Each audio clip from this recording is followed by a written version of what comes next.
Les tablettes cunéiformes sumériennes, découvertes principalement dans les ruines de Nippur, Ur et Lagash entre le XIXe et le XXe siècle, constituent l'un des corpus textuels les plus anciens de l'humanité, remontant à plus de 5000 ans avant notre ère. Parmi ces textes figurent des récits cosmogoniques complexes, notamment l'Enuma Elish et les mythes d'Atrahasis, dans lesquels des êtres divins, appelés Anunnaki, participent à la création de l'être humain à partir d'argile et de sang divin. Ces récits ont été interprétés au fil des siècles comme des métaphores de l'origine humaine, des constructions théologiques propres à une société agraire, ou encore comme des archives symboliques de relations entre gouvernants et divinités tutélaires. La question de ce que ces textes disent précisément de la condition humaine, de sa nature, de ses limites, de son rapport au divin, demeure ouverte dans les études assyriologiques contemporaines. Aucune tablette connue ne décrit explicitement un mécanisme biologique de séparation. Ce que les textes révèlent, en revanche, c'est une réflexion ancienne et nuancée sur la finitude, le travail et la distance entre le mortel et le sacré. Dans la plaine alluviale qui s'étend entre le Tigre et l'Euphrate, là où la terre est née de la boue et du temps, se trouvait une ville que ses habitants appelaient Nibru. Nous la connaissons aujourd'hui sous le nom de Nippur. Elle n'était pas la capitale politique de la Mésopotamie ancienne. Elle n'était pas le centre du commerce, ni la forteresse militaire dominante de son époque. Et pourtant, pendant plus de 3000 ans, elle demeura le lieu le plus sacré de toute la civilisation sumérienne, akkadienne, babylonienne et assyrienne. Sa centralité n'était pas géographique, elle était cosmologique. C'est dans ce sol, sous des couches successives d'occupation humaine, que des équipes d'archéologues, principalement américaines, conduites par l'Université de Pennsylvanie dès la fin du XIXe siècle, ont mis au jour l'un des ensembles textuels les plus remarquables jamais découverts. Des dizaines de milliers de tablettes d'argile, inscrites en écriture cunéiforme, ont été extraites des fouilles de Nippur entre 1888 et 1900, puis lors de campagnes ultérieures au XXe siècle. Ces tablettes ne constituaient pas un dépôt accidentel. Elles provenaient de ce que les archéologues ont identifié comme des maisons d'écriture, les édubas, des institutions scolaires et scribales où la connaissance était non seulement transmise, mais activement copiée, préservée et organisée. Ce que contenaient ces tablettes était d'une diversité considérable. Des listes administratives, des contrats économiques, des hymnes religieux, des lamentations rituelles, des catalogues astronomiques. Et parmi tout cela, des récits mythologiques d'une ampleur et d'une cohérence qui allaient surprendre les assyriologues du monde entier. Ces textes n'étaient pas de simples légendes populaires. Ils constituaient une littérature théologique structurée, avec ses propres conventions narratives, ses propres hiérarchies divines, ses propres conceptions de l'origine du monde et de la condition humaine. Le contexte de leur rédaction est essentiel pour comprendre ce qu'ils signifient. Les tablettes de Nippur datent pour la plupart de la période paléo-babylonienne entre 2000 et 1600 avant notre ère, bien que les récits qu'elles transmettent soient considérés par les spécialistes comme significativement plus anciens. La tradition orale et la copie scribale ont transporté ces textes à travers les siècles avant qu'ils ne soient fixés dans l'argile sous les formes que nous connaissons. Ce décalage entre composition originelle et fixation textuelle est lui-même une donnée fondamentale de l'assyriologie. Ce que nous lisons est toujours une version, jamais un original absolu. Il faut également comprendre la nature physique de ces tablettes. L'argile de la Mésopotamie, façonnée en plaquettes de taille variable, gravée avec un roseau taillé en pointe et parfois cuite au feu pour une conservation durable, les tablettes d'argile de la Mésopotamie ancienne constituent notre fenêtre la plus directe sur les effondrées, brûlées lors d'incendies accidentels ou délibérés, ont parfois été mieux conservées que si elles avaient été simplement séchées. Le feu qui détruisait les bibliothèques a parfois paradoxalement préservé leurs contenus les plus fragiles. Nippur occupait une position particulière dans la géographie sacrée de la Mésopotamie pour une raison précise. C'était là que résidait Enlil, le seigneur du vent et de l'air, l'un des dieux les plus puissants du panthéon sumérien. Le temple principal de Nippur, l'Écure, littéralement la maison montagne, était considéré comme le centre du monde habité, le point depuis lequel l'autorité divine rayonnait vers tous les royaumes. Aucun roi, quelle que soit sa puissance militaire ou économique, ne pouvait prétendre à une légitimité pleine et entière sans l'approbation symbolique d'Enlil accordée à Nippur. Cette centralité religieuse explique pourquoi les textes les plus importants de la tradition mythologique sumérienne ont été retrouvés dans cette ville. les scribes de Nippur ne copiaient pas n'importe quoi. Ils préservaient ce qui était considéré comme fondamental, les récits des origines, les hymnes aux grandes divinités, les lamentations sur la destruction des cités et les mythes de création de l'être humain. C'est dans ce contexte que prend son sens la question que ce documentaire va explorer sur la durée des sections qui suivent. Les tablettes de Nippur ne révèlent pas de secrets cachés. Elles révèlent quelque chose de plus sobre et de plus fascinant. La manière dont une civilisation ancienne a réfléchi, avec une profondeur remarquable, à sa propre nature, à sa relation avec les forces qui la dépassaient et aux limites qui définissaient sa condition. Ce que ces textes disent de la séparation entre l'humain et le divin n'est pas une révélation biologique au sens moderne. C'est une réflexion théologique d'une sophistication que nous commençons à peine à mesurer pleinement.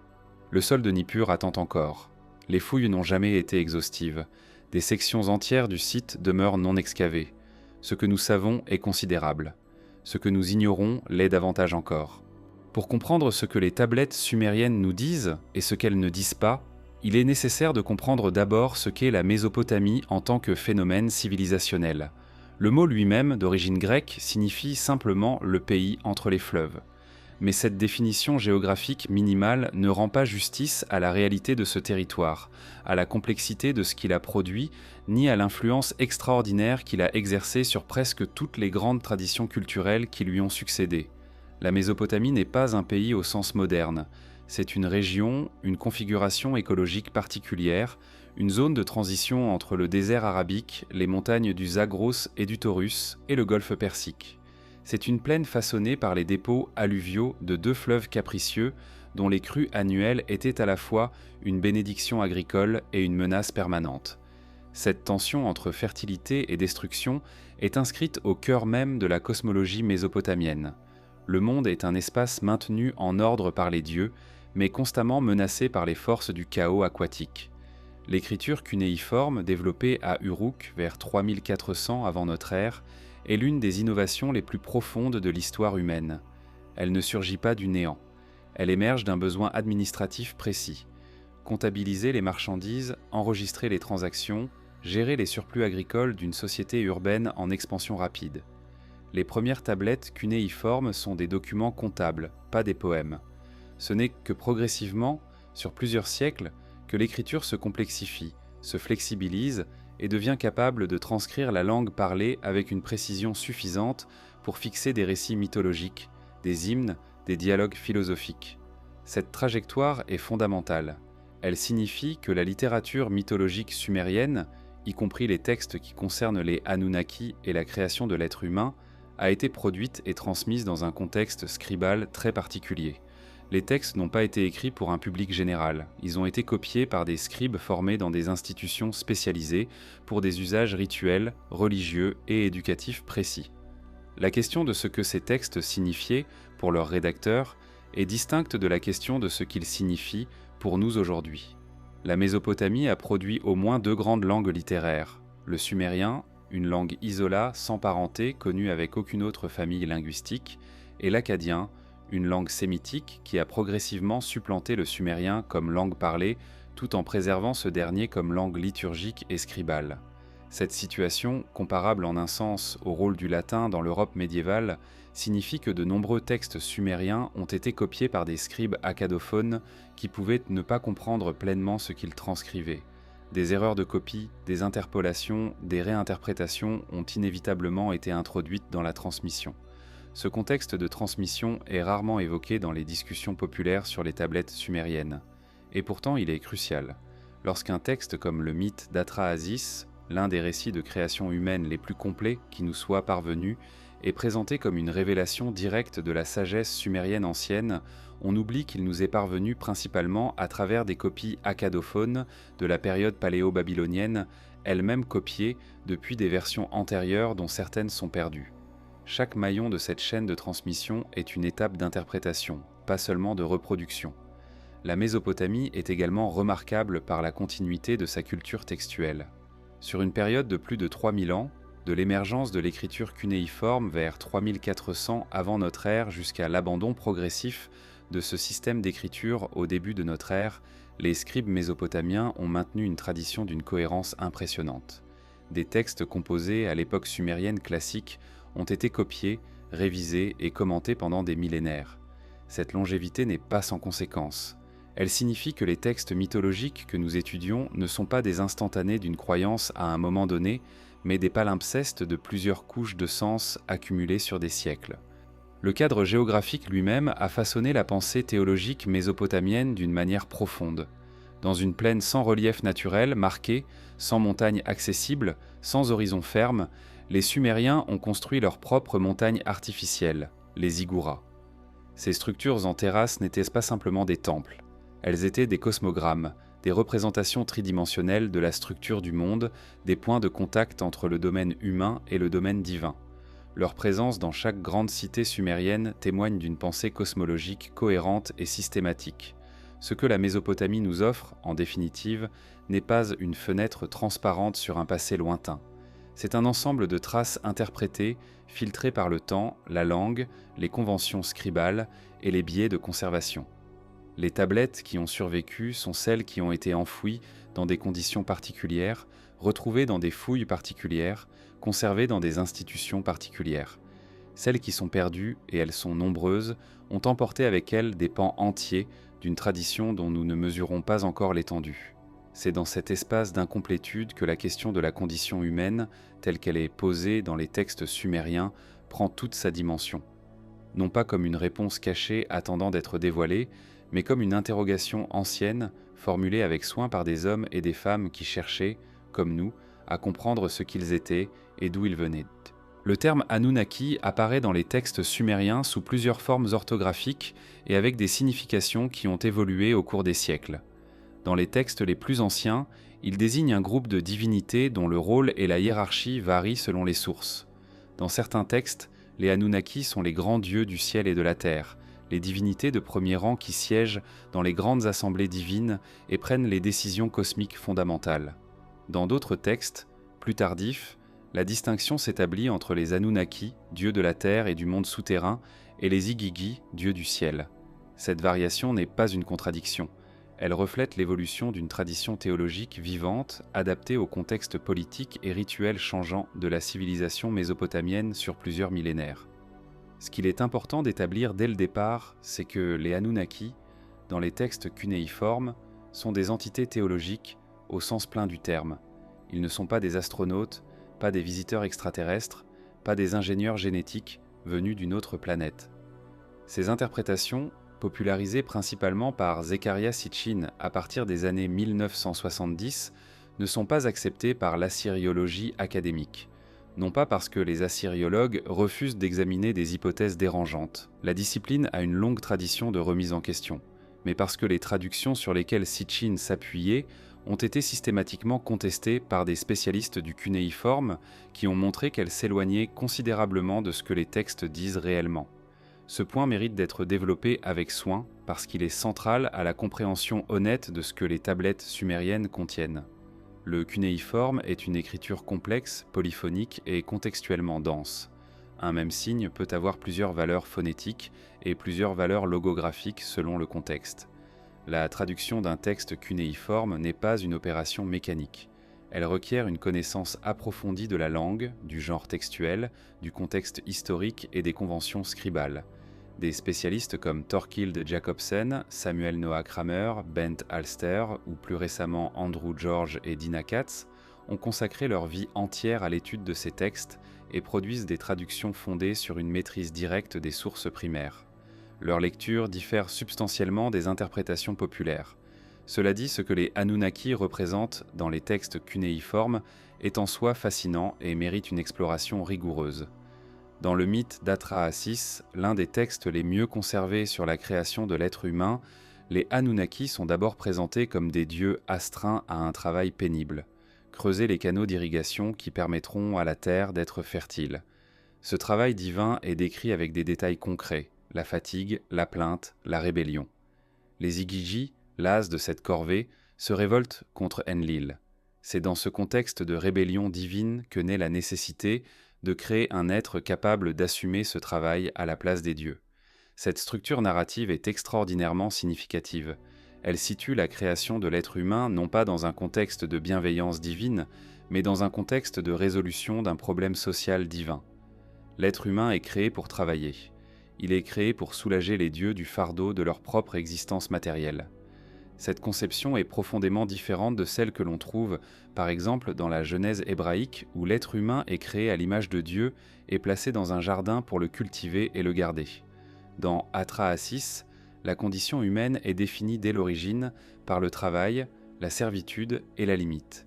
La création elle-même, dans le mythe d'Atrahasis, implique un mélange d'argile et de sang divin, plus précisément le sang d'un dieu sacrifié pour l'occasion.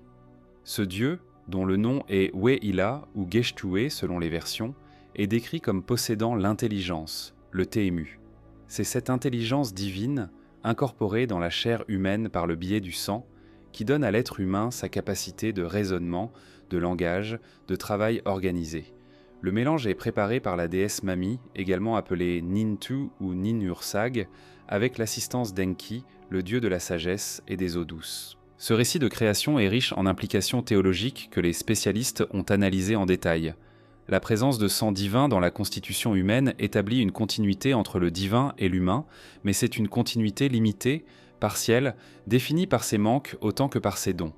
L'être humain reçoit l'intelligence, mais pas l'immortalité.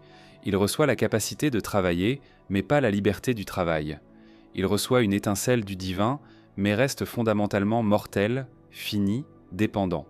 C'est dans cette tension entre la part divine reçue et la condition mortelle imposée que réside la véritable profondeur théologique des textes sumériens sur les Anunnaki et la création humaine. Non pas une séparation brutale et soudaine entre l'humain et le divin, mais une condition fondamentalement mixte, ambiguë, définie par une proximité et une distance simultanées avec le sacré.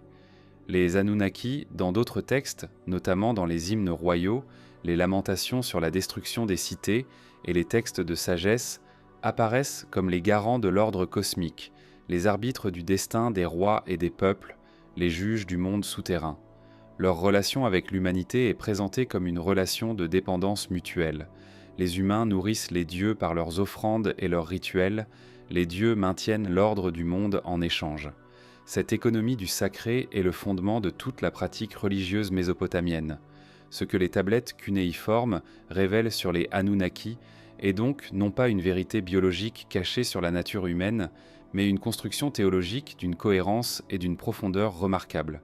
Une construction qui a permis à une civilisation entière de penser sa place dans le cosmos, de justifier ses institutions sociales, de donner un sens à sa condition mortelle et de maintenir pendant des millénaires une relation organisée avec les forces qu'elle ne pouvait pas contrôler. Les Anunnaki ne sont pas une révélation en attente d'être décodée.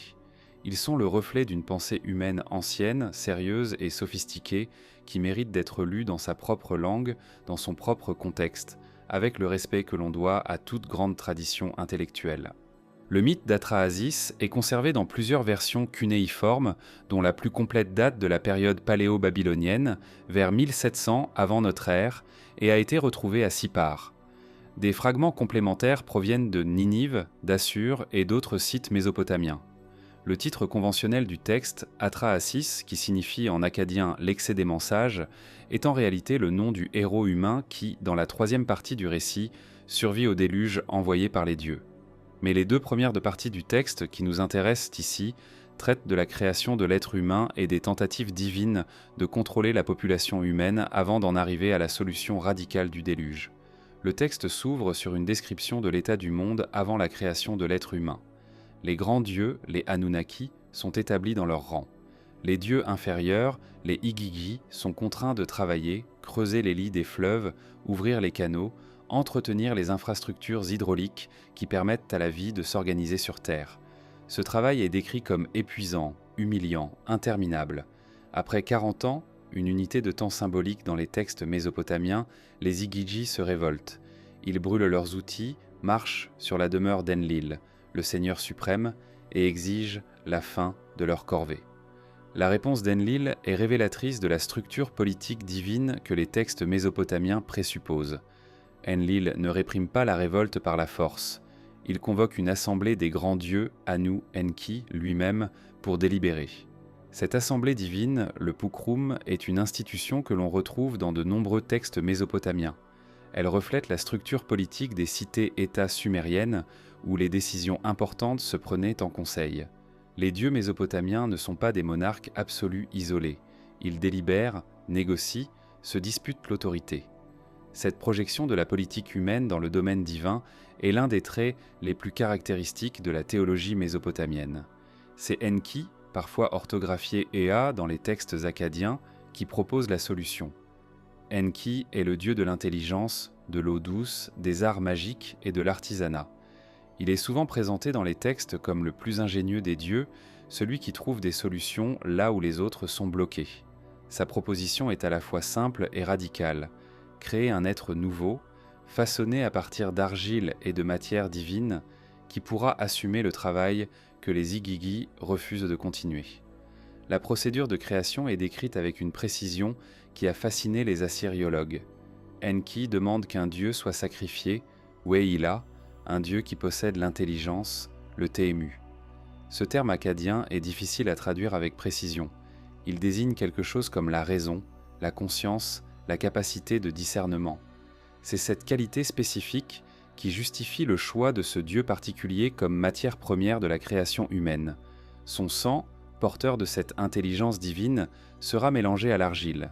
La déesse Mami, également appelée Nintu ou Beletili, la maîtresse des dieux, est chargée de réaliser le mélange et de façonner les premiers êtres humains. Elle travaille avec Enki. Le résultat de ce processus est la création de 14 premiers humains, 7 mâles et 7 femelles, façonnés à partir de l'argile mélangée au sang du dieu sacrifié. Ces 14 êtres sont les archétypes, les modèles à partir desquels se développera l'ensemble de l'humanité. Ce récit a été comparé à de nombreuses autres traditions de création humaine dans le monde ancien. La Genèse hébraïque décrit la création de l'homme à partir de la poussière, du sol et du souffle de Dieu. Les traditions égyptiennes décrivent Khnum façonnant l'être humain sur son tour de potier. Les traditions grecques évoquent Prométhée modelant l'homme à partir d'argile et lui donnant le feu dérobé aux dieux. Ces parallèles sont réels et ont fait l'objet d'une vaste littérature comparatiste. Mais les parallèles ne signifient pas l'identité.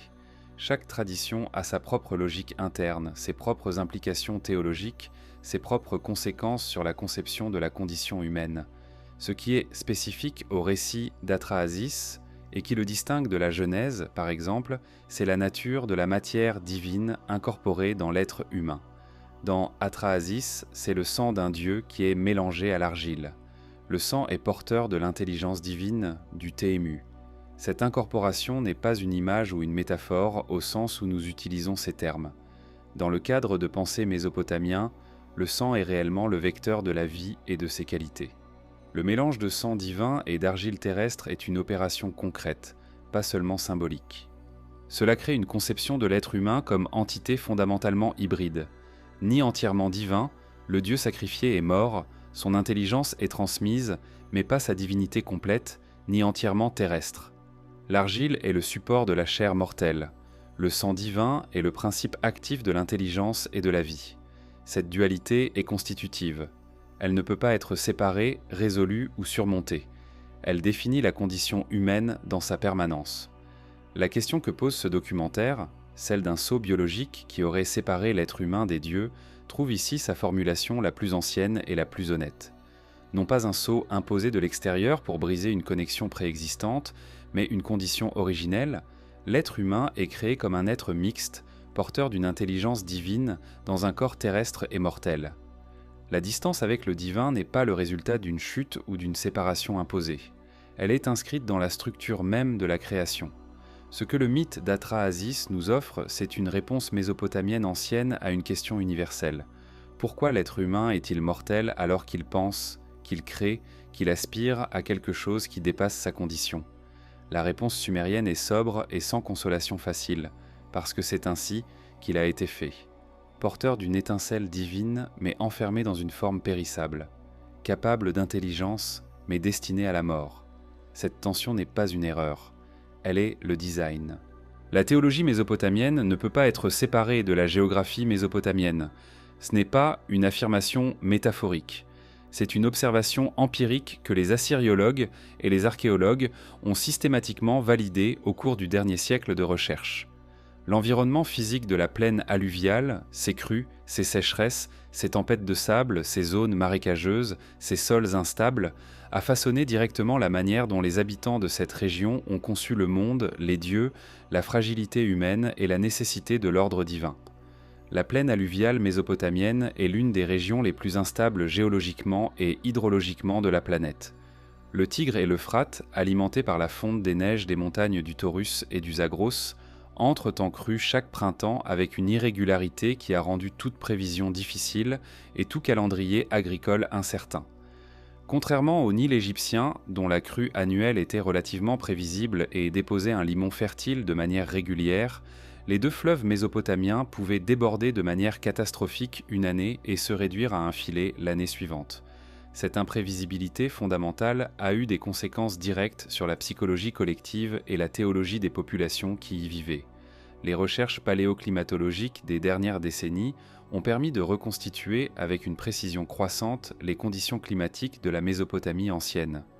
Des analyses de carottes sédimentaires prélevées dans le golfe Persique, dans des lacs de la région et dans les plaines alluviales elles-mêmes ont révélé une série de changements climatiques significatifs sur la période allant de 6000 à 1000 avant notre ère.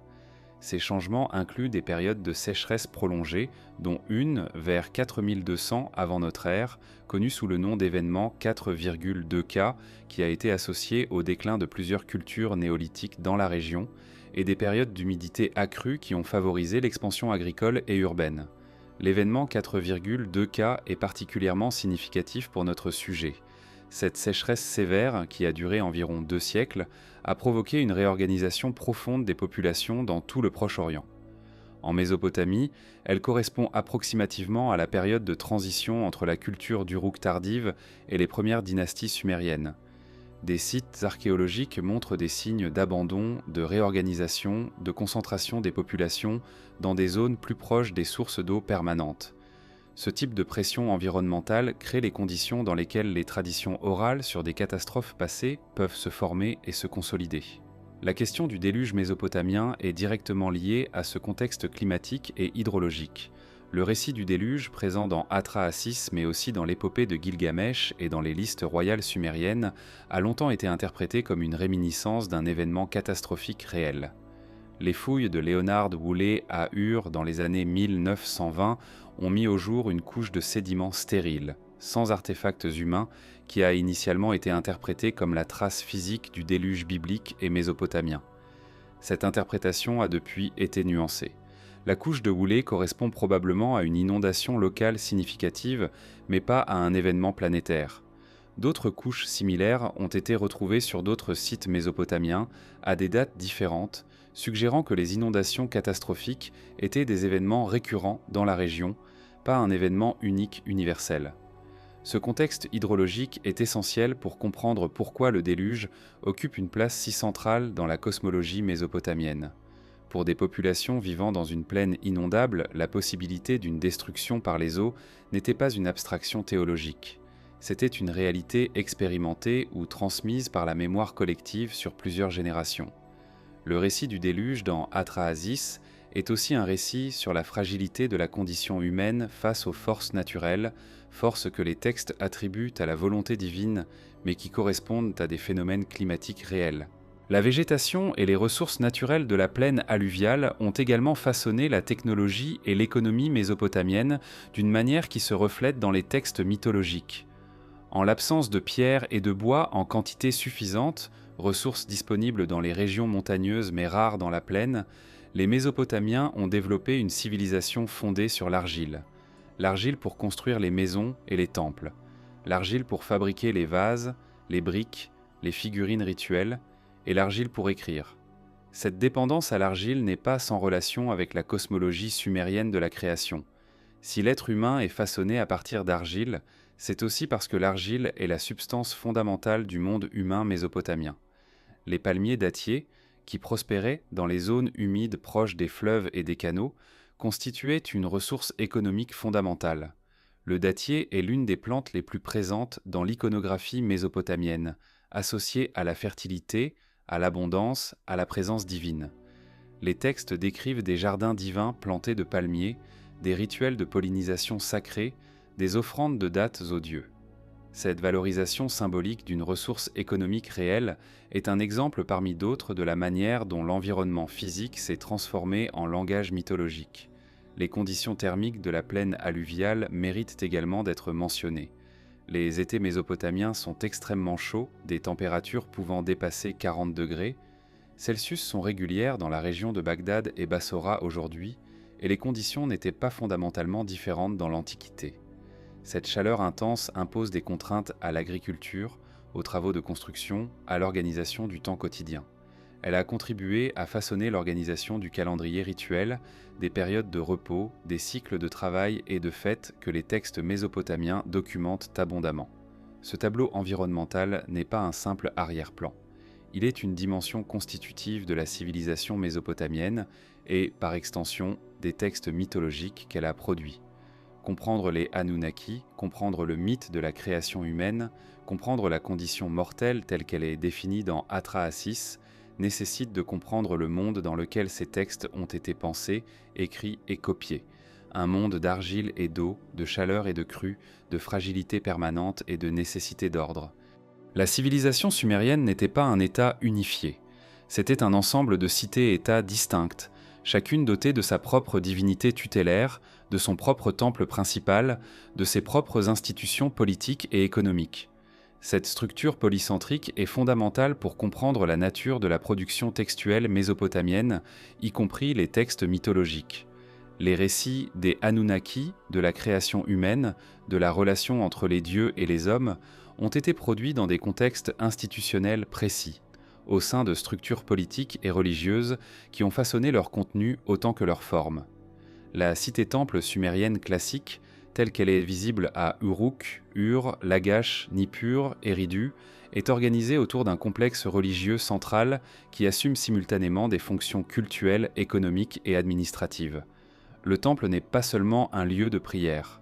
C'est un centre de redistribution des ressources agricoles, un atelier de production artisanale, un employeur de main-d'œuvre spécialisée, un dépositaire des archives écrites.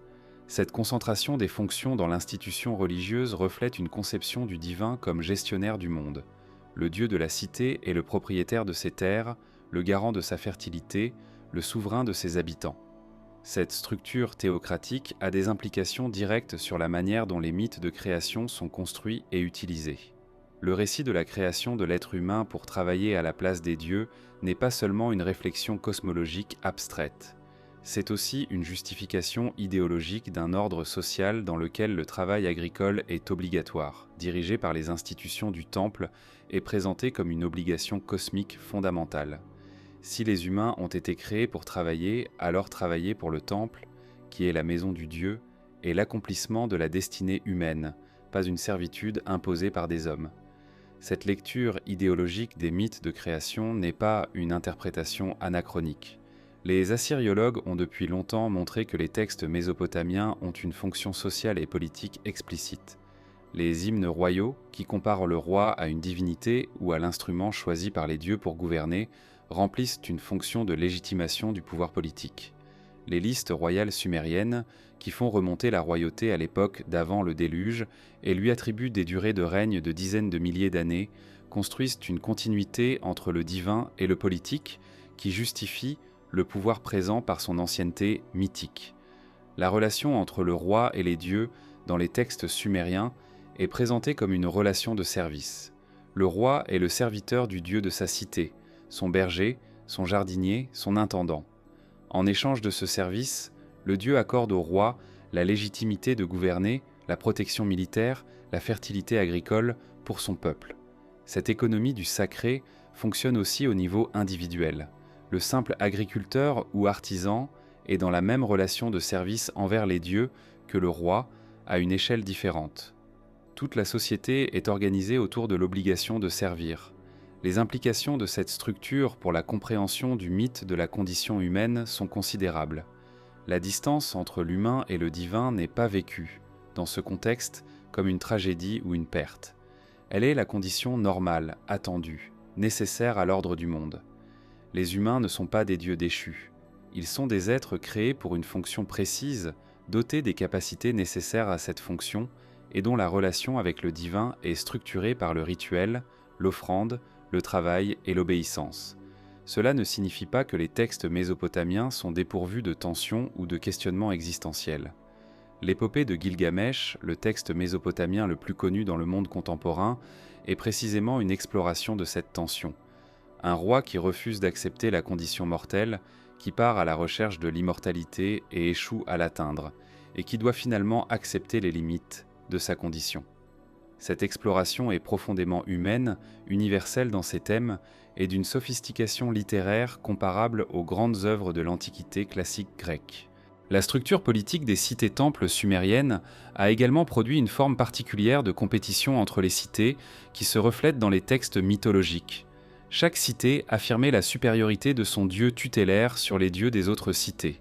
Des textes comme le poème de la création babylonien, l'Enuma Elish, montrent comment Marduk, le dieu de Babylone, est progressivement élevé au rang de divinité suprême par un texte composé précisément au moment où Babylone impose son hégémonie politique sur la Mésopotamie. La théologie et la politique se développent ici en parallèle, se renforçant mutuellement. Nippur occupait une position particulière dans ce système compétitif, précisément parce qu'elle n'était pas associée à une puissance politique dominante. Enlil, le dieu de Nippur, était une divinité transrégionale, reconnue par toutes les cités sumériennes comme une autorité cosmique supérieure à celle des dieux tutélaires locaux. Cette neutralité politique de Nippur en faisait un lieu de légitimation acceptable pour toutes les cités. Pour qu'un roi soit pleinement légitime, il devait être reconnu à Nippur, quelle que soit la cité dont il était originaire. Cette fonction de Nippur comme centre de légitimation transrégionale explique pourquoi les textes les plus importants de la tradition mythologique sumérienne y ont été conservés. Les maisons d'écriture de Nippur ne travaillaient pas pour un roi local ou pour un temple particulier.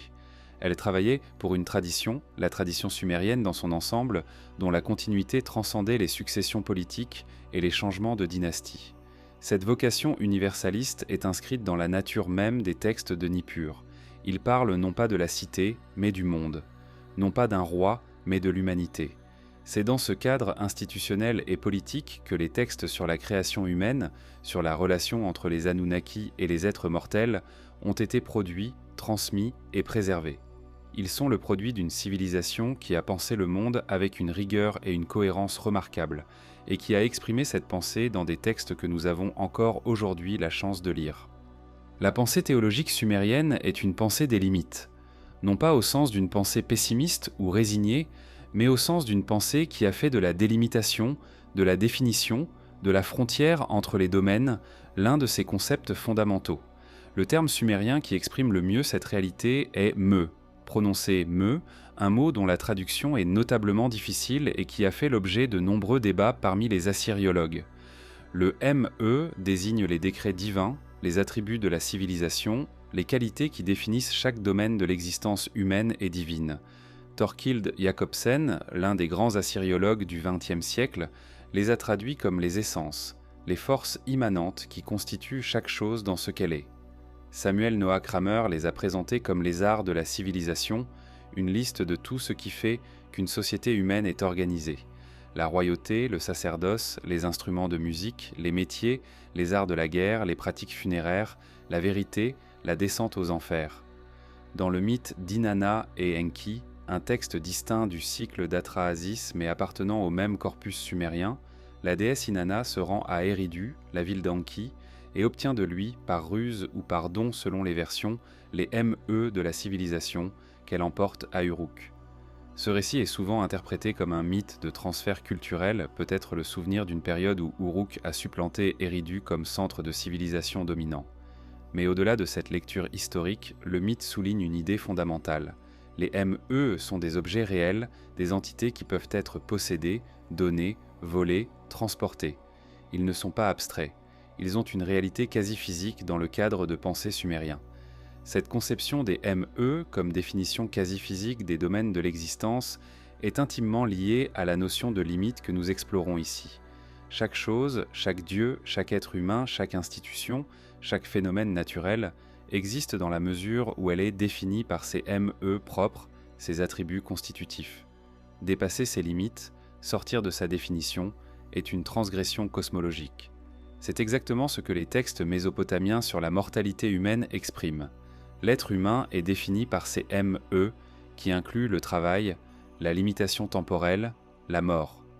Chercher l'immortalité, comme le fait Gilgamesh, c'est chercher à transgresser les ME de sa propre condition.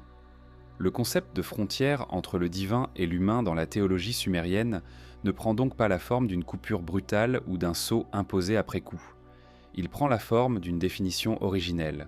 Les êtres humains et les dieux sont définis différemment. Leurs ME sont différents. Cette différence est constitutive, pas accidentelle. Elle ne résulte pas d'une chute, d'une punition ou d'une intervention extérieure. Elle est la condition même de l'existence ordonnée. Ce point est crucial pour évaluer honnêtement la thèse du saut biologique qui constitue le titre de ce documentaire. Les textes sumériens ne décrivent nulle part un moment où l'être humain était uni au Dieu et en a été séparé par un mécanisme biologique. Ce qu'ils décrivent, c'est une condition originelle de différence. L'être humain reçoit une partie de la substance divine, le sang du Dieu sacrifié dans Atrahasis, mais cette incorporation partielle ne fait pas de lui un Dieu. Elle fait de lui un être capable de travailler intelligemment pour les dieux. La distance est première, pas seconde. Cette conception a des implications profondes pour la pratique rituelle. Si la distance entre l'humain et le divin est structurelle et constitutive, alors le rituel n'est pas un moyen de restaurer une union perdue. Il est un moyen de maintenir une relation ordonnée dans le cadre d'une distance permanente. Les offrandes, les prières, les cérémonies du temple ne cherchent pas à réunir l'humain et le divin. Elles cherchent à maintenir le canal de communication entre deux domaines fondamentalement distincts. Cette distinction entre communion et communication est fondamentale pour comprendre la spiritualité mésopotamienne. Les dieux et les humains ne fusionnent pas dans les textes mésopotamiens. Ils interagissent, ils échangent, ils ont des obligations mutuelles, mais ils restent fondamentalement séparés dans leur nature. Cette séparation n'est pas vécue comme une tragédie, mais comme l'ordre normal du cosmos. Il existe cependant dans les textes mésopotamiens des zones de tension autour de cette frontière. Les rois en particulier occupent une position ambiguë. Certains hymnes royaux décrivent le roi comme né d'une union entre une déesse et un homme, le situant ainsi à la frontière entre le divin et l'humain. Des rois comme Shulgi-Dur, qui règnent vers 2094 à 2047 avant notre ère, se font explicitement déifier de leur vivant et acceptent des cultes rendus à leur statut comme à des divinités. Cette déification royale n'est pas une transgression de la limite entre humain et divin. Elle est une revendication politique et théologique précise, circonscrite à la personne du roi, et justifiée par des récits mythologiques élaborés à cet effet. Ces zones d'ambiguïté autour de la frontière divine sont précisément les espaces que les textes explorent avec le plus de profondeur et de sophistication. Ce n'est pas dans les affirmations claires et simples que la pensée théologique sumérienne est la plus intéressante. C'est dans ces zones de tension, de questionnement, d'exploration des limites de la condition humaine que les scribes de Nippur et d'autres cités ont produit leurs textes les plus riches. La notion de ME, comme définition constitutive de chaque domaine de l'existence, suggère que la théologie sumérienne avait développé une forme de pensée ontologique sophistiquée, une réflexion sur ce qui fait qu'une chose est ce qu'elle est. Cette réflexion, appliquée à la condition humaine, produit une réponse nuancée à la question de la séparation entre l'humain et le divin. Non pas une séparation imposée, mais une différence constitutive, inscrite dans la nature même de l'être humain depuis sa création. Une différence qui n'exclut pas la relation, mais qui en définit les termes. Toute tradition religieuse est, dans un sens fondamental, une tradition de perte. Les pratiques qui semblent les plus anciennes et les plus stables dans une religion vivante sont déjà le résultat de transformations, d'adaptations, de sélections opérées par le temps et les circonstances.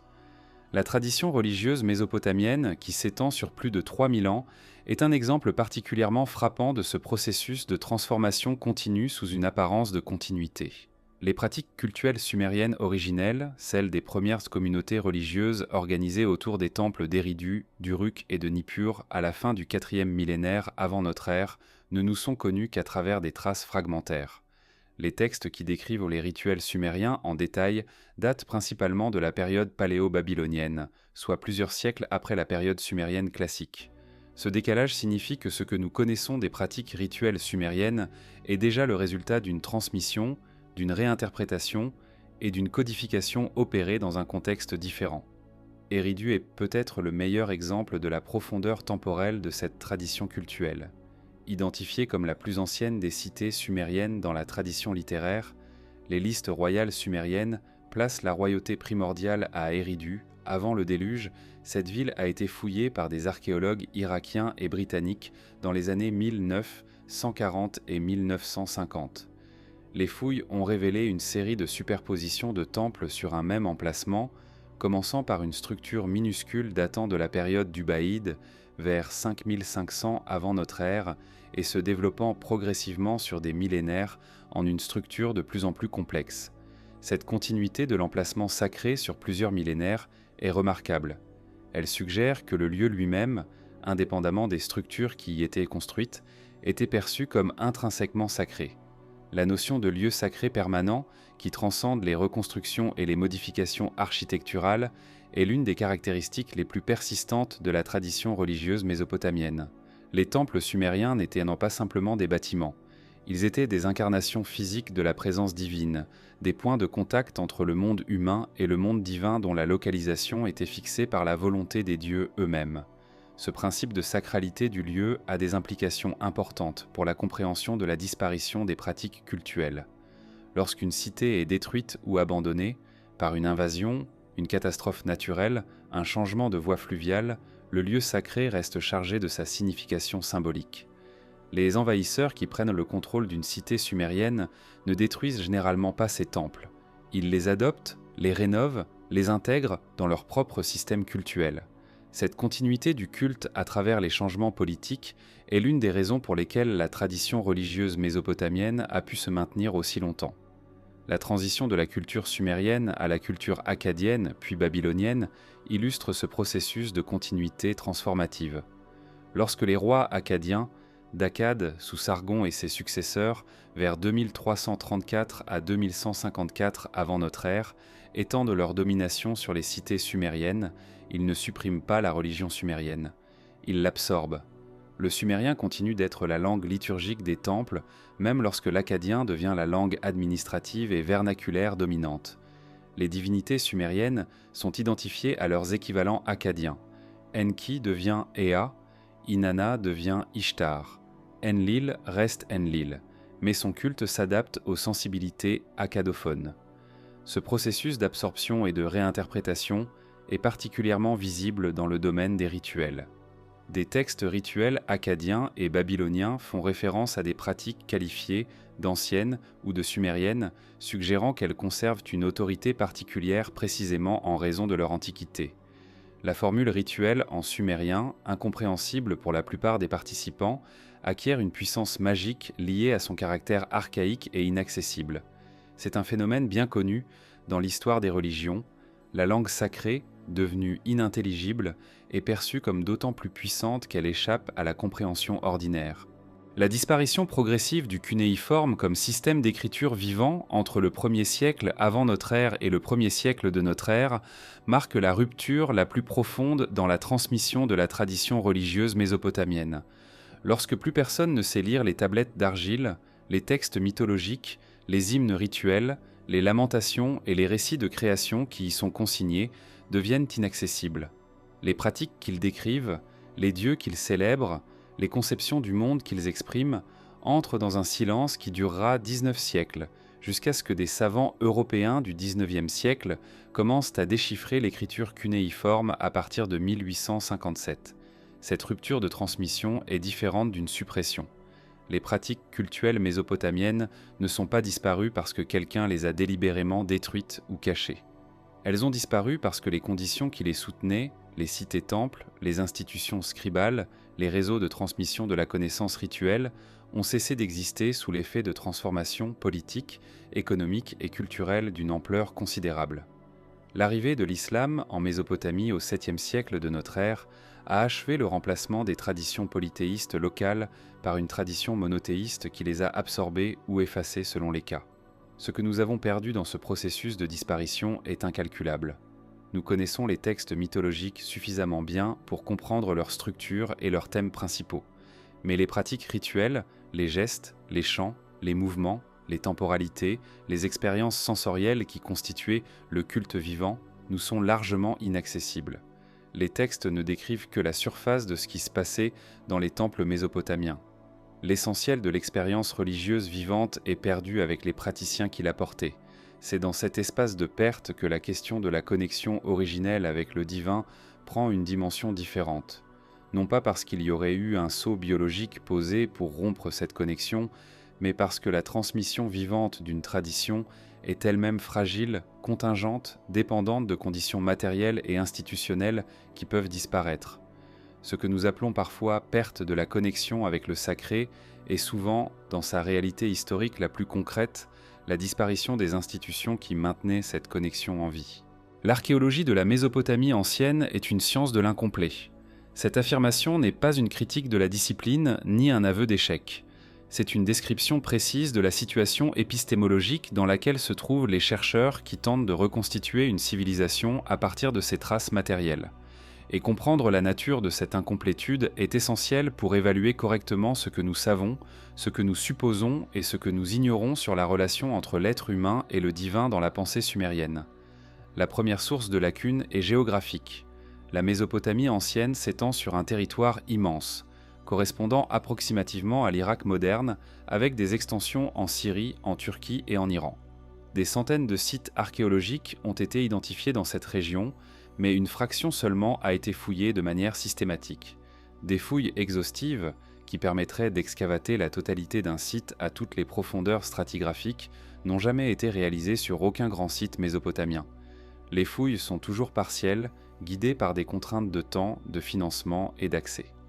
La situation en Irak depuis les années 1990 a aggravé considérablement cette lacune. Les guerres du Golfe, les sanctions économiques, l'invasion de 2003 et les troubles politiques qui ont suivi ont rendu les fouilles archéologiques systématiques pratiquement impossibles pendant des décennies.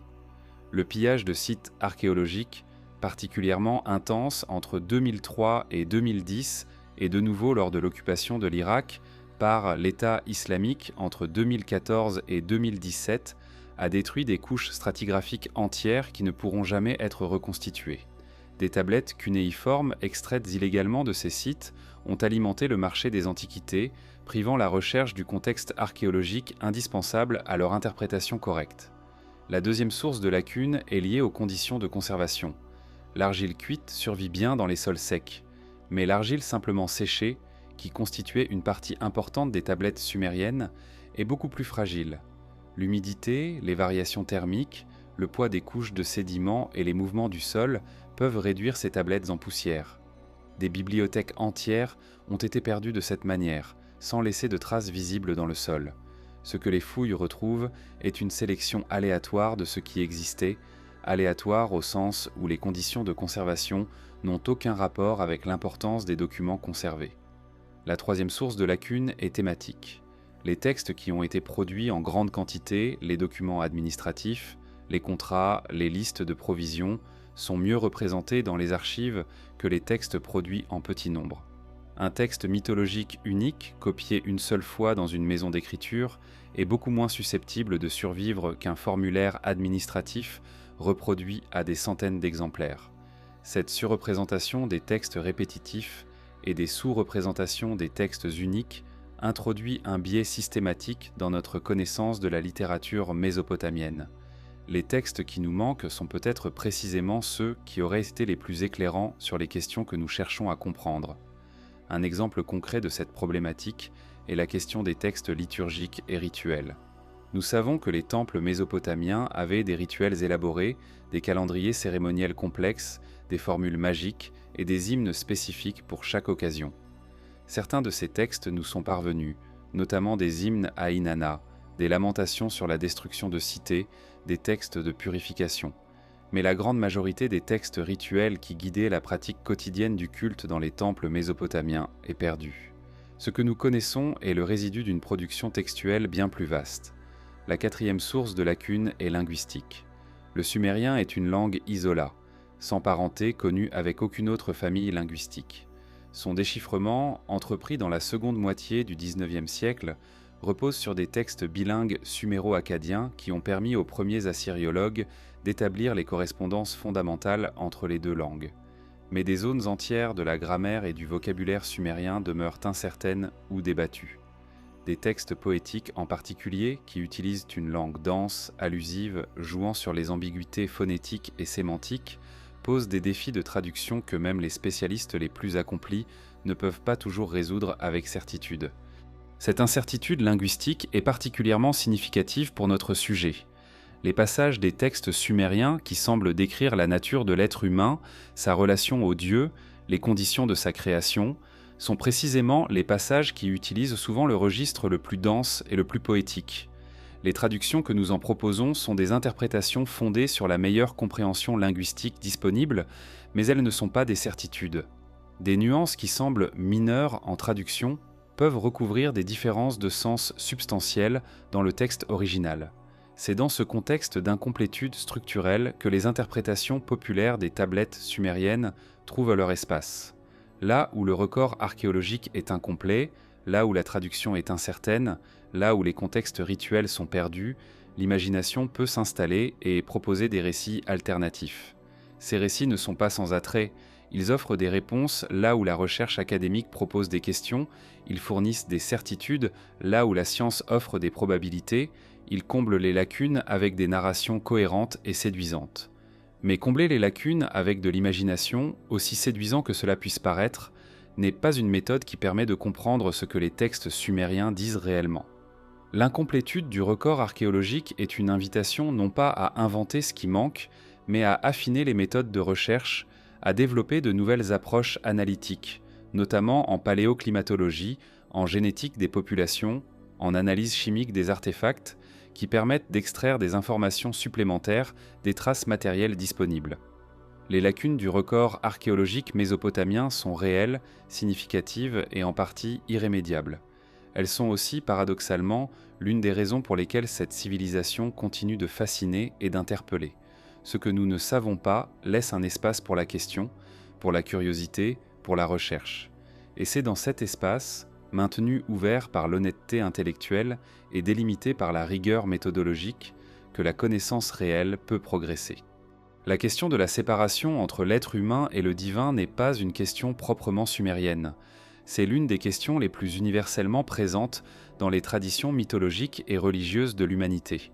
Comprendre ce que les textes sumériens disent sur cette question nécessite de les situer dans ce paysage comparatif plus large, non pas pour les dissoudre dans un universalisme abstrait, mais pour identifier ce qui leur est propre et ce qui leur est commun avec d'autres traditions.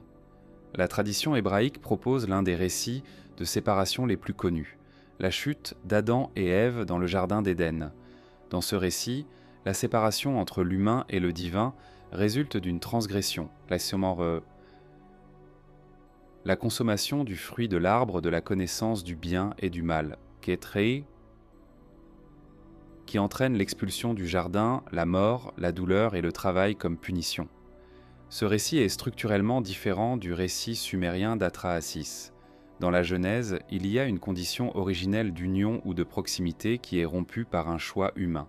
Dans Atrahasis, la condition mortelle et laborieuse est la condition de création initiale, pas le résultat d'une chute. Cette différence structurelle fondamentale a des implications importantes. Le récit de la Genèse implique la possibilité d'une restauration, d'un retour à l'état d'avant la chute, d'une réconciliation avec Dieu. Les traditions abrahamiques ont développé de manière élaborée cette possibilité de restauration et de salut. Le récit sumérien n'implique pas de restauration au même sens, parce qu'il n'y a pas eu d'état originel d'union à restaurer. La condition humaine, dans le cadre sumérien, est ce qu'elle a été depuis le début. La question n'est pas comment retrouver quelque chose de perdu, mais comment vivre correctement dans les limites de ce qu'on est. La tradition grecque propose plusieurs récits de séparation entre l'humain et le divin, dont le mythe de Prométhée est le plus central. Dans ce mythe, Prométhée dérobe le feu aux dieux pour le donner aux humains, un acte de transgression divine qui améliore la condition humaine mais entraîne la punition de son auteur. Le feu prométhéen est souvent interprété comme une métaphore de la connaissance, de la technologie, de la capacité créatrice. La version hésiodique du mythe, dans les Travaux et les Jours, situe l'origine de la condition mortelle difficile dans une série de transgressions qui ont progressivement éloigné les humains de l'âge d'or initial. La tradition hindoue, dans ses textes les plus anciens, les Védas et les Upanishads, propose une conception radicalement différente.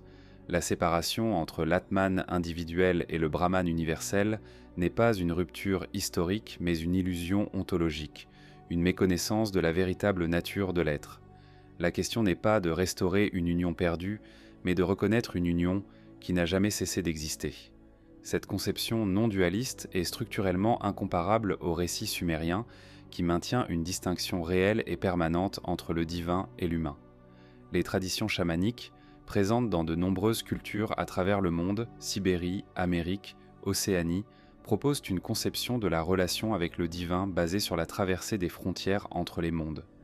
Le chaman est précisément l'individu capable, dans des états alternatifs de conscience, de franchir la limite entre le monde humain et les mondes des esprits ou des dieux. Cette conception suppose une frontière réelle, franchissable par des individus exceptionnels dans des conditions particulières. Elle est plus proche de certains aspects de la spiritualité mésopotamienne, notamment des pratiques de divination et de contact avec les dieux à travers les rêves, que du récit de chute ou de restauration. Ce panorama comparatif permet d'identifier quelques structures fondamentales dans la manière dont les traditions humaines ont pensé la relation entre l'humain et le divin. Premièrement, il y a les traditions qui postulent une union originelle et une séparation ultérieure, la Genèse, Hésiode, certaines traditions gnostiques. Deuxièmement, il y a les traditions qui postulent une différence constitutive et permanente, structurée par des obligations mutuelles, Atrahasis et la tradition mésopotamienne en général. Troisièmement, il y a les traditions qui postulent que la séparation elle-même est une illusion, les traditions non-dualistes indiennes. Quatrièmement, il y a les traditions qui postulent une frontière franchissable par des individus ou des pratiques spécialisées, les traditions chamaniques et certaines pratiques mystiques. La tradition sumérienne s'inscrit clairement dans la deuxième catégorie, celle de la différence constitutive, avec des éléments de la quatrième catégorie dans les pratiques de divination et de communication onirique avec les dieux. Ce positionnement dans le paysage comparatif est significatif. Il permet de voir ce que la tradition sumérienne a de propre et ce qui la distingue des récits de chute et de restauration qui ont dominé les grandes religions abrahamiques. Il est également important de noter que les traditions ne sont pas étanches. La tradition hébraïque a été profondément influencée par la tradition mésopotamienne, les récits du déluge et de la création dans la Genèse présentent des parallèles structurels évidents avec Atrahasis et l'Enuma Elish.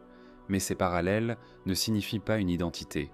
Les auteurs hébraïques ont transformé les matériaux mythologiques mésopotamiens pour les adapter à leur propre vision théologique qui est distincte sur des points fondamentaux, le monothéisme, la conception du temps comme histoire orientée vers un but, et la possibilité de la relation personnelle avec Dieu. Ce travail de transformation et d'adaptation des mythologies est lui-même un phénomène fascinant qui dit beaucoup sur la manière dont les civilisations anciennes se rapportaient à leurs héritages culturels. Les mythes ne sont pas des systèmes fermés.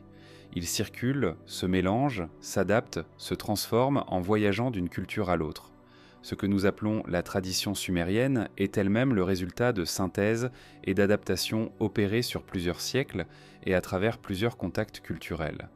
La question de la séparation entre l'humain et le divin, posée dans ce documentaire à travers le prisme des tablettes sumériennes, est donc une question dont les réponses sont multiples, contextuelles, historiquement situées.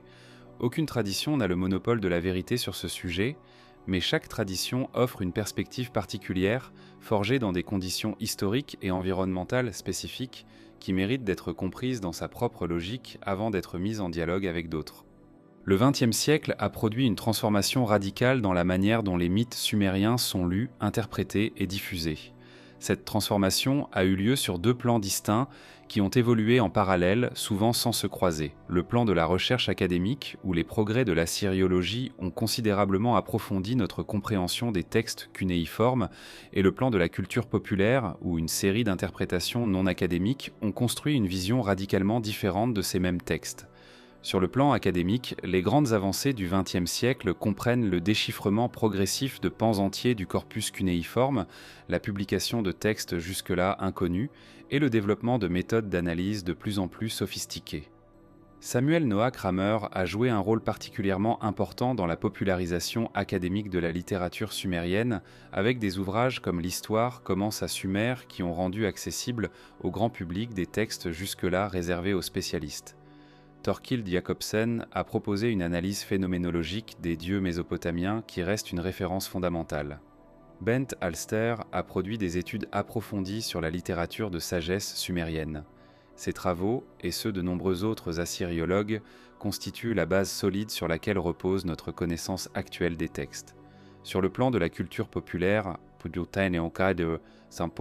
la publication en 1976 du livre de Zecharia Sitchin, le 12e planète, a marqué un tournant dans la manière dont les mythes sumériens sont perçus en dehors du monde académique. Sitchin, journaliste et autodidacte en hébreu et en plusieurs langues anciennes, a proposé une lecture des textes sumériens selon laquelle les Anunnaki seraient des êtres extraterrestres venus d'une planète appelée Nibiru, qui auraient créé l'être humain par manipulation génétique pour exploiter les ressources de la Terre. Cette thèse, présentée avec un appareil de citation et de référence qui donne une apparence d'érudition, a rencontré un succès populaire considérable et continue d'être largement diffusée sur Internet. Les assyriologues ont répondu à la thèse de Sitchin de manière univoque. Ces traductions sont incorrectes sur des points fondamentaux, ces interprétations ne correspondent pas à ce que les textes disent réellement, et ces conclusions sont insoutenables dans le cadre de la recherche cunéiforme. Michael Heiser, qui possède un doctorat en hébreu biblique et en langue sémitique, a consacré de nombreux articles détaillés à démontrer point par point les erreurs de traduction de Sitchin. Des assyriologues comme Niels Hessel et d'autres ont fait de même. Mais cette réfutation académique n'a eu que peu d'impact sur la diffusion populaire des idées de Sitchin, qui continuent de circuler sur les plateformes de contenu numérique avec une vigueur remarquable. Ce phénomène, la coexistence d'une compréhension académique rigoureuse et d'une réinterprétation populaire radicalement différente des mêmes textes, mérite une analyse en soi. Pourquoi les interprétations de Sitchin et de ses successeurs ont-elles un tel succès ? Plusieurs facteurs convergent. Premièrement, elles offrent des réponses simples et définitives à des questions existentielles profondes. D'où vient l'humanité ? Quelle est notre nature ? Existe-t-il des êtres plus avancés que nous ? Là où la recherche académique offre des réponses provisoires, nuancées et ouvertes. Deuxièmement, elles intègrent les mythes anciens dans un cadre narratif contemporain, la science-fiction, l'exploration spatiale, la manipulation génétique, qui les rend immédiatement accessibles à un public contemporain. Troisièmement, elles proposent une relecture de l'histoire officielle comme récit incomplet ou délibérément falsifié, ce qui correspond à une méfiance envers les institutions académiques et officielles qui est largement répandue dans certaines cultures. Cette méfiance envers l'académie n'est pas sans fondement historique. Les institutions académiques ont effectivement eu des angles morts, des biais, des résistances à certaines hypothèses qui se sont parfois révélées pertinentes. L'histoire des sciences est pleine d'exemples de théories rejetées par l'establishment académique qui ont finalement été validées. Mais ce constat général ne justifie pas l'abandon de la rigueur méthodologique. Ce n'est pas parce que les académiciens se sont parfois trompés que toute interprétation non académique est valide. La méthode la vérification par les textes primaires, la peer review, la falsifiabilité des hypothèses reste le meilleur outil disponible pour distinguer ce qui peut être soutenu de ce qui ne peut pas l'être. Un autre phénomène de réinterprétation moderne mérite d'être mentionné. L'appropriation des mythes sumériens par certaines traditions spirituelles contemporaines, notamment les courants New Age et certaines formes de néopaganisme. Dans ces contextes, les Anunnaki sont parfois réinterprétés non pas comme des extraterrestres, mais comme des archétypes, des forces cosmiques ou des entités spirituelles avec lesquelles il est possible d'entrer en contact. Cette appropriation est différente dans sa structure de la thèse de Sitchin. Elle ne prétend pas à une validité historique ou scientifique, mais elle contribue également à une circulation des textes sumériens dans des contextes qui les éloignent de leur signification historique originelle. Ce qu'il est important de retenir de cet examen des réinterprétations modernes, c'est qu'elles nous disent autant sur nous-mêmes que sur les textes sumériens. La fascination contemporaine pour les Anunnaki, pour les civilisations perdues, pour les origines alternatives de l'humanité, reflète des préoccupations et des anxiétés bien réelles de notre époque. La question de nos origines, de notre nature, de notre relation à des forces qui nous dépassent, est une question que chaque génération pose avec les outils et les cadres conceptuels qui lui sont propres. Le fait que nous la posions aujourd'hui à travers les mythes sumériens est significatif de l'attrait particulier que ces textes exercent sur l'imagination contemporaine. Mais la signification de cet attrait ne justifie pas la déformation des textes. Les tablettes sumériennes méritent d'être lues pour ce qu'elles sont, des documents d'une civilisation réelle, réfléchie, sophistiquée, qui a pensé sa propre condition avec une profondeur remarquable, plutôt que pour ce que nous voudrions qu'elle soit. Cette lecture respectueuse et rigoureuse est non seulement plus honnête intellectuellement, elle est aussi, en définitive, plus intéressante.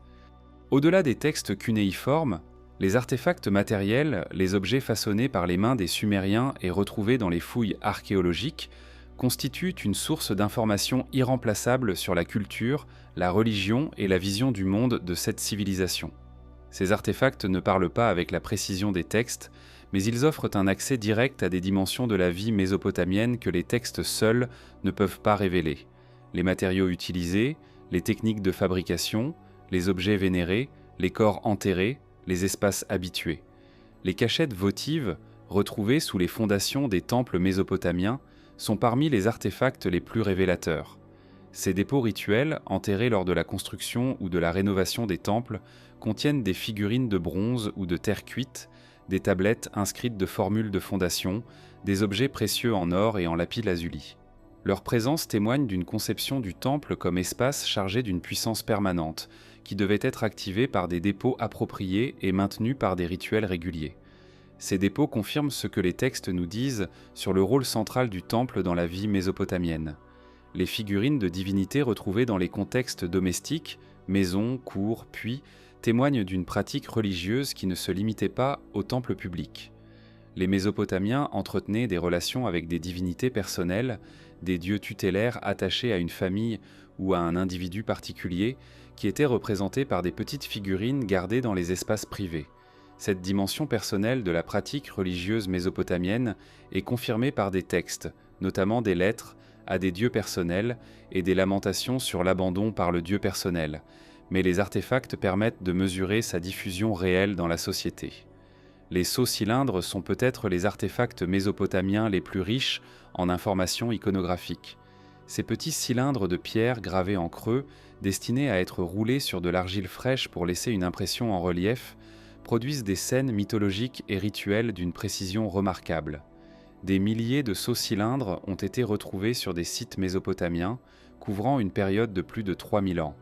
Leur iconographie permet de suivre l'évolution des représentations divines, des scènes rituelles et des thèmes mythologiques à travers le temps, indépendamment des textes. Les représentations des Anunnaki sur les sceaux cylindres sont particulièrement intéressantes pour notre propos. Les dieux mésopotamiens sont généralement représentés sous forme anthropomorphe, des êtres humains dotés d'attributs divins particuliers, comme la coiffe à cornes multiples qui signifie la divinité dans l'iconographie mésopotamienne, ou le nimbe qui entoure certaines divinités astrales. Ces représentations sont cohérentes avec la conception textuelle des dieux comme des êtres anthropomorphes dotés de passions, de besoins et d'une vie sociale comparable à celle des humains, mais dotés de pouvoir et d'une longévité qui les distingue fondamentalement. Les représentations de la création humaine dans l'iconographie mésopotamienne sont plus rares et plus difficiles à interpréter. Certaines scènes sur les sceaux cylindres montrent des divinités tenant des humains ou interagissant avec eux dans des contextes qui semblent rituels. Mais il n'existe pas d'image clairement identifiable comme représentation de la scène de création décrite dans Atrahasis. Cette absence iconographique est elle-même significative. Les scènes de création cosmogonique sont peut-être restées dans le domaine du texte et de la liturgie orale sans être transposées dans le registre visuel. Les tombes royales de Ur, fouillées par Léonard Woolley dans les années 1920, constituent l'un des ensembles funéraires les plus spectaculaires jamais découverts en Mésopotamie. Des tombes datant de la période des dynasties archaïques, vers 2600 à 2450 avant notre ère, contenaient des quantités extraordinaires d'objets précieux, en or, en argent, en lapis-lazuli, en cornaline, ainsi que les restes de nombreux serviteurs apparemment sacrifiés pour accompagner le défunt dans l'au-delà. Ces tombes royales nous disent quelque chose d'important sur la conception mésopotamienne de la mort et de l'après-mort à cette époque. Mais cette conception est différente de ce que les textes littéraires plus tardifs suggèrent. L'épopée de Gilgamesh et d'autres textes décrivent le monde souterrain, l'Irkala ou Kur, comme un lieu terne et peu enviable où les morts vivent dans l'obscurité sans retour possible vers la lumière. Cette vision pessimiste de l'au-delà contraste avec les tombes royales de Ur qui suggèrent que les morts, au moins les morts royaux, étaient accompagnés de ressources pour une existence continue dans l'autre monde. Ce décalage entre l'iconographie funéraire et les descriptions textuelles de l'au-delà reflète probablement une évolution historique dans la conception mésopotamienne de la mort, ou peut-être une différence entre la religion royale et la religion commune. Les artefacts liés à la pratique de la divination constituent une autre catégorie significative. Des fois en bronze ou en argile modelée, utilisés pour enseigner l'art de la haruspicine, la lecture des entrailles d'animaux sacrifiés, ont été retrouvés sur plusieurs sites mésopotamiens. Ces objets pédagogiques témoignent d'une pratique sophistiquée et institutionnalisée de communication avec les dieux à travers l'interprétation des signes naturels. La divination mésopotamienne n'était pas une pratique marginale ou superstieuse. C'était une discipline intellectuelle sérieuse avec ses propres textes canoniques, ses propres spécialistes formés et ses propres institutions. Ce que les artefacts matériels confirment, dans l'ensemble, c'est la cohérence et la profondeur de la civilisation mésopotamienne telle que les textes la décrivent. Ils ne confirment pas les interprétations alternatives qui font des Anunnaki des extraterrestres ou des ingénieurs génétiques. Ils confirment une civilisation humaine complexe, sophistiquée, dotée d'une vie religieuse riche et d'une tradition artistique remarquable qui a réfléchi avec soin à sa propre nature et à sa relation avec les forces qui la dépassaient. La matière, l'argile, l'or, le lapis-lazuli, la pierre gravée ne ment pas au sens où un texte peut être mal traduit ou mal interprété. Elle dit simplement ce qu'elle est, et ce qu'elle est, c'est le témoignage d'hommes et de femmes qui vivaient, travaillaient, priaient et mouraient dans une plaine alluviale entre deux fleuves, et qui cherchaient à comprendre leur place dans un cosmos qu'ils n'avaient pas choisi, mais qu'ils habitaient avec une intelligence et une créativité remarquables. L'histoire de la Mésopotamie ancienne n'est pas une histoire de continuité simple. C'est une histoire de superposition, de transmission, de transformation et de rupture partielle. La transition de la culture sumérienne à la culture akkadienne, puis babylonienne, constitue l'une des transformations les plus significatives de cette histoire, et elle est directement pertinente pour comprendre comment les textes mythologiques sur la création humaine et la relation avec les Anunnaki ont évolué et ont été réinterprétés au fil du temps. La période akkadienne s'ouvre vers 2334 avant notre ère avec l'avènement de Sargon d'Akkad, le premier souverain connu à avoir établi un empire unifié s'étendant de la Méditerranée au golfe Persique. Sargon et ses successeurs, notamment Naram-Sin qui se fait déifier de son vivant et s'attribue le titre de roi des 4 régions du monde, représentent une nouvelle forme de royauté, plus centralisée, plus explicitement liée à une légitimité divine directe que la royauté sumérienne traditionnelle. Cette transformation politique a des conséquences directes sur la production textuelle et la religion. Sous les rois akkadiens, le sumérien continue d'être utilisé comme langue de prestige et langue liturgique dans les temples. Mais l'akkadien s'impose progressivement comme la langue de l'administration et de la diplomatie. Des textes mythologiques commencent à être composés directement en akkadien, plutôt que traduits ou adaptés du sumérien. Ces textes akkadiens ne sont pas de simples traductions.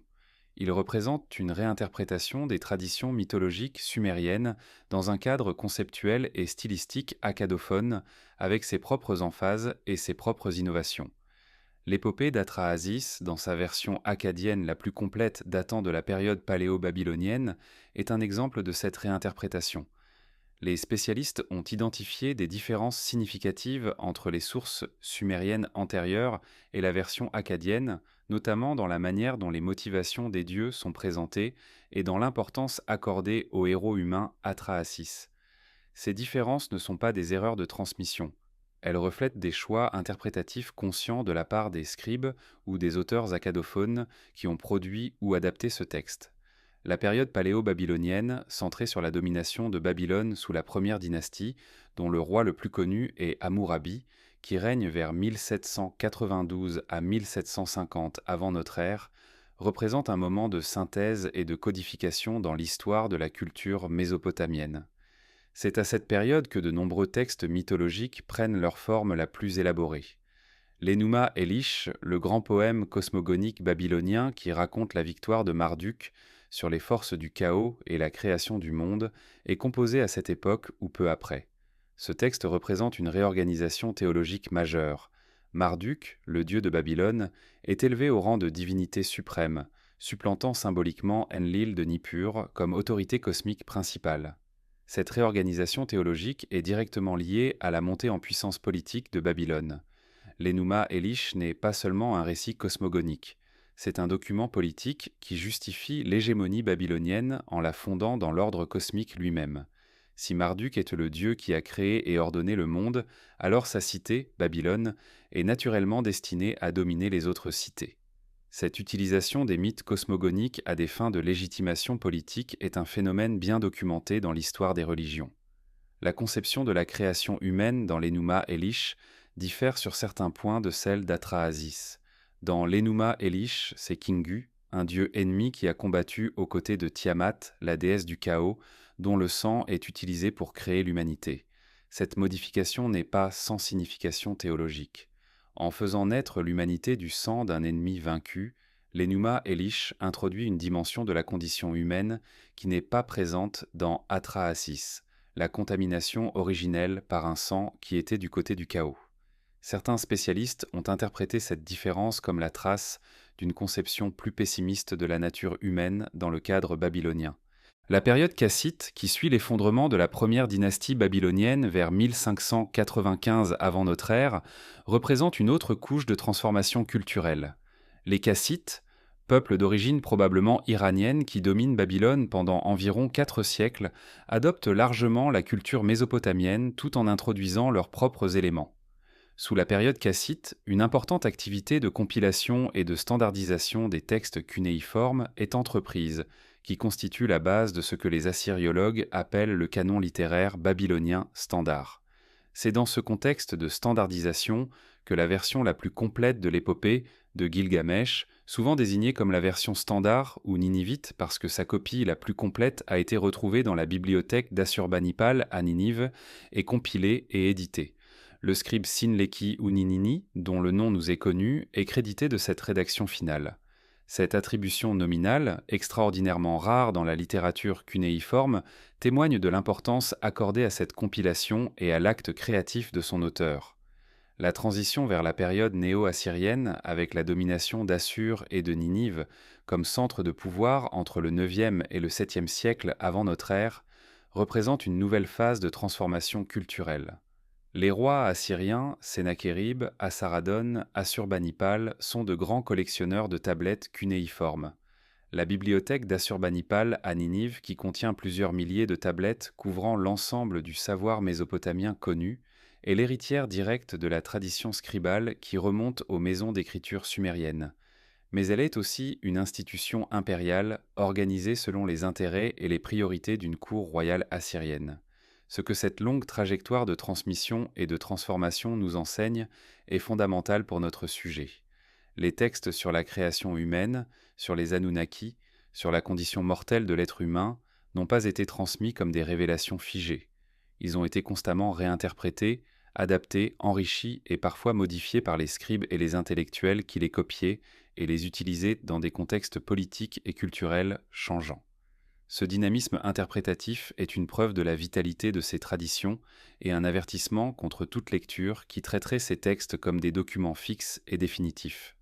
La recherche sur les textes cunéiformes mésopotamiens est une discipline vivante, en évolution constante. Les progrès des dernières décennies, dans la numérisation des tablettes, dans les méthodes d'analyse du langage, dans les approches interdisciplinaires combinant archéologie, génétique des populations et paléoclimatologie, ont considérablement élargi notre compréhension de la civilisation mésopotamienne. Et pourtant, des zones d'incertitude importantes demeurent, que la recherche actuelle reconnaît honnêtement et travaille à réduire. La première frontière concerne la datation des textes dans leur relation à la tradition orale qui les précédait. Les textes cunéiformes que nous connaissons sont des fixations écrites de traditions qui circulaient oralement depuis des temps impossibles à dater avec précision. Des techniques d'analyse linguistique permettent de dater les formes grammaticales et le vocabulaire des textes, identifiant des strates linguistiques qui correspondent à différentes périodes. Mais ces analyses ont leurs limites. Un texte peut utiliser des formes archaïques délibérément pour produire un effet de style ou de prestige. La distinction entre archaïsme stylistique et ancienneté réelle est souvent difficile à établir. La deuxième frontière concerne la relation entre les textes mésopotamiens et les autres traditions du Proche-Orient ancien. Les parallèles entre les récits sumériens et babyloniens d'un côté et les textes hébraïques de l'autre sont bien documentés et font l'objet d'une recherche active. Mais les mécanismes de transmission de ces parallèles, quels textes ont influencé quels autres, à quelle période, dans quel contexte, restent en partie obscurs. La question de savoir si ces parallèles résultent d'une influence directe, d'une source commune ou d'une convergence indépendante autour de thèmes universels est débattue dans la recherche contemporaine. La troisième frontière concerne l'interprétation des textes rituels et magiques.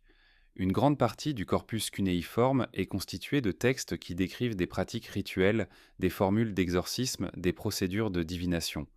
Ces textes sont particulièrement difficiles à interpréter parce qu'ils supposent une connaissance du contexte pratique, des gestes, des objets, des espaces, qui nous est largement inaccessible.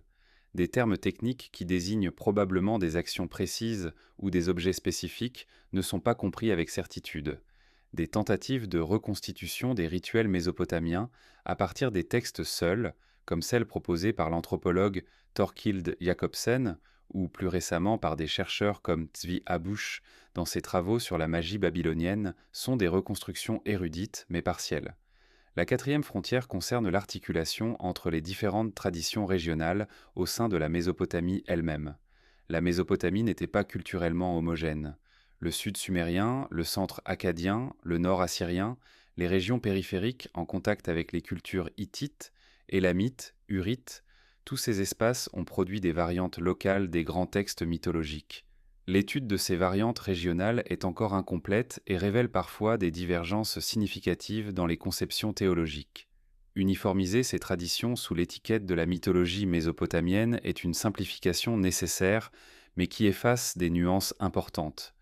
La cinquième frontière est peut-être la plus fondamentale. C'est la frontière entre ce que les textes disent et ce qu'ils signifiaient pour leurs utilisateurs originels. Nous pouvons traduire les textes cunéiformes avec une précision croissante, mais la traduction n'est pas la compréhension. Comprendre ce que ces textes signifiaient, comment ils étaient expérimentés, comment ils fonctionnaient dans les esprits et les corps de ceux qui les produisaient et les utilisaient, est un défi qui dépasse les méthodes philologiques et archéologiques disponibles. Des approches anthropologiques et phénoménologiques ont été tentées, mais elles comportent le risque d'anachronisme. Projeter des cadres conceptuels contemporains sur des expériences radicalement différentes. C'est dans ce contexte de frontières multiples que la question du saut biologique, posée par le titre de ce documentaire, trouve sa juste place. Non pas comme une vérité cachée que les textes révèlent aux lecteurs attentifs, mais comme une question que notre époque pose à des textes anciens, en réponse à ses propres préoccupations. Cette question dit quelque chose sur nous, sur notre désir de trouver dans le passé une explication à notre condition présente, sur notre insatisfaction avec les réponses que la science et la religion contemporaine nous offrent, sur notre fascination pour les civilisations disparues comme miroir déformant de notre propre culture. Les textes sumériens ne répondent pas à cette question parce qu'ils ne l'ont pas posée dans ces termes. Ils posent des questions différentes, dans un cadre conceptuel différent, avec des outils intellectuels différents. Ces questions sont tout aussi profondes que les nôtres, peut-être plus, dans la mesure où elles sont posées avec moins de présuppositions implicites et avec une humilité devant le cosmos plus grande que celle que notre civilisation technologique tend à maintenir. La recherche actuelle sur les textes cunéiformes se développe dans plusieurs directions prometteuses. La numérisation de grandes collections de tablettes, notamment à travers des projets comme le Cuneiform Digital Library Initiative, qui a rendu accessible en ligne des dizaines de milliers de textes, Fametet permet des analyses linguistiques et stylistiques à grande échelle qui n'étaient pas possibles auparavant. Des approches de linguistique computationnelle commencent à être appliquées au cunéiforme, avec des résultats encore préliminaires mais prometteurs pour l'identification de structures textuelles et de relations intertextuelles. Des collaborations interdisciplinaires entre assyriologues, archéologues, paléoclimatologues et généticiens, des populations produisent de nouvelles perspectives sur les mouvements de population, les transferts culturels et les changements environnementaux qui ont façonné la civilisation mésopotamienne. Ces perspectives ne répondent pas aux questions métaphysiques posées par les textes mythologiques, mais elles les enrichissent en les situant dans un contexte historique et matériel de plus en plus précis. Ce que la recherche actuelle nous offre, en définitive, c'est un tableau de plus en plus nuancé et complexe d'une civilisation qui mérite d'être connue pour ce qu'elle était, pas pour ce que nous voudrions qu'elle soit. Une civilisation qui a pensé sérieusement la condition humaine, qui a produit une littérature d'une profondeur remarquable et qui a disparu en laissant des traces que nous déchiffrons encore, avec patience et humilité, dans le sol de la plaine entre les deux fleuves. Il y a quelque chose de particulièrement juste dans le fait de revenir, en conclusion de cette exploration, au sol de Nippur, non pas pour y trouver des réponses définitives à la question posée au début de ce documentaire, mais pour y retrouver la réalité concrète, physique, irréductible, à partir de laquelle toute cette réflexion a pris son départ. Le site de Nippur, aujourd'hui connu en arabe sous le nom de Nufar, est une série de collines basses dans la plaine désertique du gouvernorat de Dikar, en Irak. Ces collines sont des telles, des accumulations de débris humains déposés sur des millénaires d'occupation continue. La colline la plus haute, Bint El Amir, marque l'emplacement de l'Ékur, le grand temple d'Enlil. Visible de loin dans la plaine plate, cette élévation artificielle est le résultat de siècles de construction, de destruction, de reconstruction et d'abandon. Chaque couche de débris est une époque, une génération, un moment de la civilisation sumérienne et de ses héritières. Les fouilles de Nippur n'ont jamais cessé complètement, même si elles ont été interrompues à plusieurs reprises par les conditions politiques. Les premières, ces fouilles américaines, conduites par l'Université de Pennsylvanie entre 1888 et 1900, ont mis au jour des dizaines de milliers de tablettes. Des fouilles ultérieures, dans les années 1950 à 1990, ont approfondi la compréhension stratigraphique du site et révélé de nouveaux ensembles textuels. Depuis les années 2000, les conditions en Irak ont rendu les fouilles difficiles, bien que des équipes irakiennes et internationales aient repris progressivement leurs travaux dans des zones protégées du site. Ce que le sol de Nippur contient encore, les sections non fouillées, les couches encore intactes sous les débris des fouilles anciennes, les zones périphériques non explorées, est inconnu. Des prospections géophysiques, utilisant des techniques de radar et de magnétométrie, ont révélé la présence de structures architecturales importantes sous la surface dans des zones non fouillées. Ces structures pourraient contenir d'autres archives textuelles, d'autres artefacts, d'autres informations qui modifieraient notre compréhension de la civilisation que Nippur apportait. Cette potentialité, ce que le sol contient encore et que nous ne savons pas, est l'une des réalités les plus importantes à maintenir à l'esprit dans tout le travail d'interprétation que ce documentaire a tenté de réaliser. Notre connaissance des textes sumériens, aussi considérable qu'elle soit, est une connaissance partielle. Elle est fondée sur ce que le hasard de la conservation et les circonstances des fouilles ont mis à notre disposition.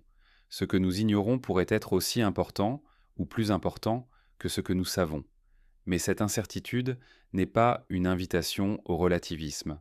Elle n'implique pas que toutes les interprétations se valent, que les traductions rigoureuses ne sont pas meilleures que les traductions négligentes, que les hypothèses fondées sur des preuves ne sont pas préférables aux hypothèses fondées sur des désirs. L'incertitude est une condition épistémologique, pas une licence intellectuelle. Elle impose une humilité dans les affirmations, pas une désinvolture dans la méthode.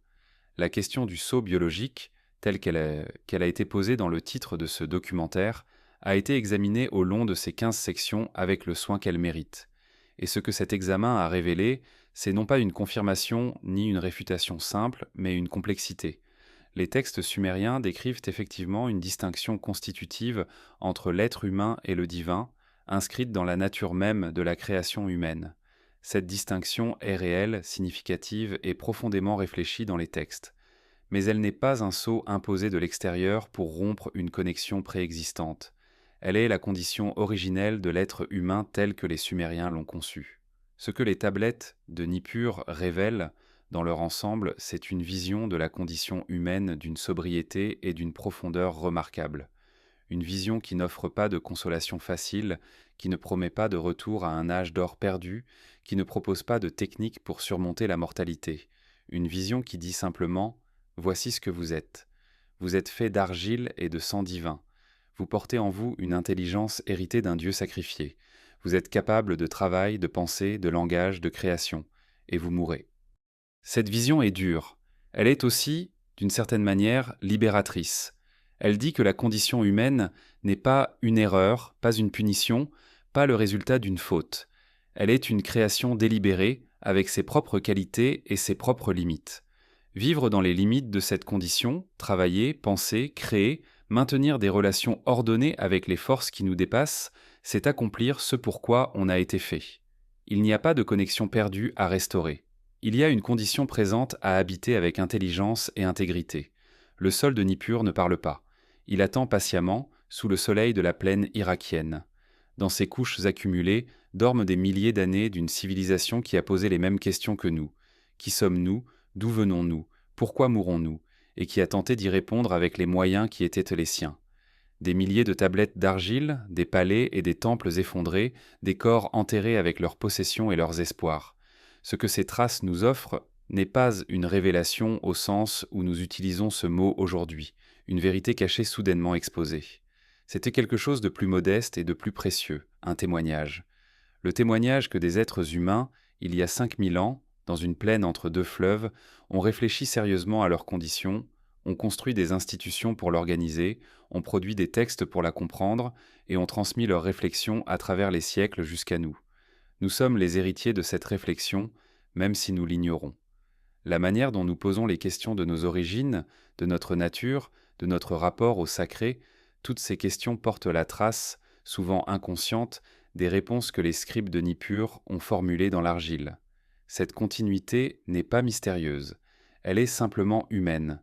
Et c'est dans ce retour à l'humain, à l'archéologie, aux textes, aux artefacts, aux hommes et aux femmes qui les ont produits, que la compréhension réelle de notre condition commence, non pas dans la révélation d'un secret biologique, mais dans la lecture patiente, rigoureuse et respectueuse de ce que d'autres humains, avant nous, ont pris le temps de penser et de fixer dans l'argile.